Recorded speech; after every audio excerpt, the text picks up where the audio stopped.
আসসালামু আলাইকুম, সবাই কেমন আছেন? আজকে চলে আসলাম বিখ্যাত খিচুড়ি খেতে। তো খিচুড়ি খেতে গেছিলাম হলো শিবচরের বেলি ব্রিজ, পুরাতন ফেরিঘাট বলে যেটাকে, ওইখানে। এখানে খিচুড়ি খেতে এসে শুনলাম যে 1000 মানুষের খিচুড়ি নাকি শেষ হয়ে যায় মাত্র কয়েক ঘন্টায়। তা দেখতে আমিও চলে গেলাম শুক্কুর ভাইয়ের দোকানে।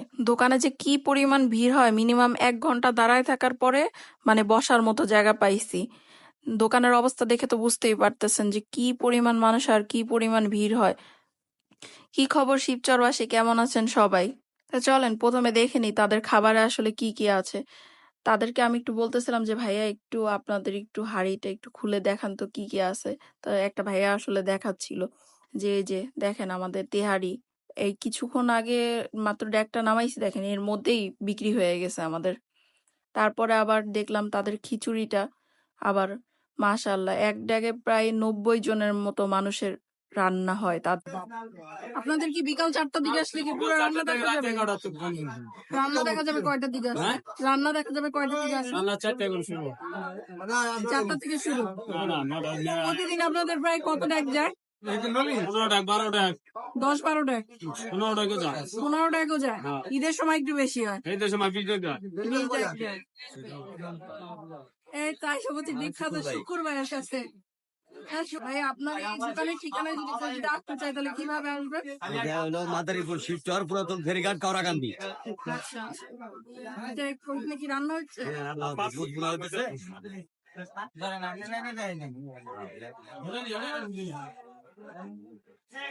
দুধ গুলা হচ্ছে আমাদের প্রতিদিন বিকাল 4টা থেকে রাত 11টা পর্যন্ত, প্রতিদিন 10 ডেক 12 ডেক। 10-12 ডেক রান্না করেন প্রতিদিন?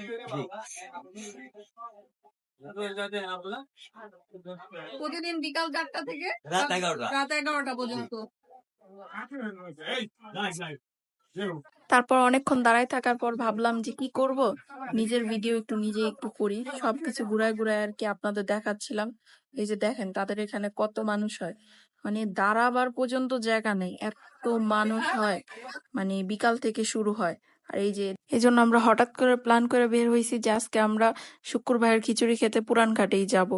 এই যে আপনারা কে কোথা থেকে আমার ভিডিওটা দেখতেছেন অবশ্যই আমার ভিডিওর নিচে কমেন্ট করে জানান। আমার এই ভিডিওটা মাদারীপুর শিবচর থেকে কয়জন মানুষ দেখতেছেন আপনারা অবশ্যই কমেন্ট করে জানান, এবং কি ভিডিওটা বেশি বেশি করে শেয়ার করে দেন। যাই হোক, অনেকক্ষণ দাঁড়ায় থাকার পরে তো বসার জায়গা পাইছি। আমি তো বসেই দুবদাব খাওয়া শুরু করে দিছি। দেখেন এখানে সব থেকে মানে আমার কাছে যেটা বেশি ভালো লাগছে, দেখেন একদম পুরা মগ ভর্তি আচার দেয়। আমি তো আচার পেলে আমার তো আর কিছুই লাগে না। যেখানে কিন্তু এই বিশ্ববিখ্যাত ভিআইপি এই যে সালাডটাও আছে, আমি সালাডটাও একটু নিয়ে একটু দেখলাম, ট্রাই করে দেখলাম আসলে কেমন লাগতেছে। আমার কাছে কিন্তু খুব ভালোই লাগতেছিল। আর সাথে সরিষার তেলের একটা যে ঝাঁজ আসতেছিল, উফ পুরো অস্থির একদম ঝাঁজটা। আমরা যে নলিটা নিয়েছিলাম এটার দাম ছিল 200 টাকা।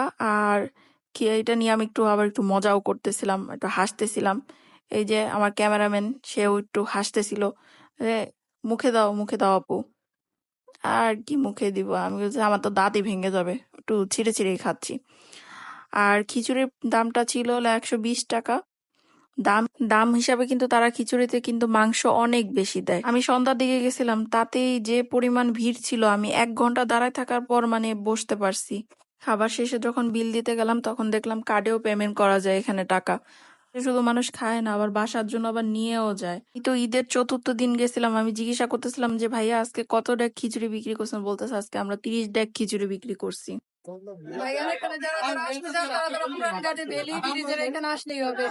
ভিডিওতে আবারও ঠিকানাটা বলে দিছি। এই যে যাওয়ার সময় আমি একটু ধনে নিয়ে নিয়েছিলাম হাতে, এগুলো আবার আমার খেতে খুবই বেশি ভালো। এর দিকে যাওয়ার আগে আমি আবারও মানে বাইরের থেকে মানে ফোকাস নিতেছিলাম, খুব ভালো মতো দেখাচ্ছিলাম আপনাদেরকে যে কতটা ভিড় হয়, যে বাইরে মানুষজন এখনো পর্যন্ত দাঁড়ায় আছে যে খাওয়ার জন্য ওয়েট করতেছে।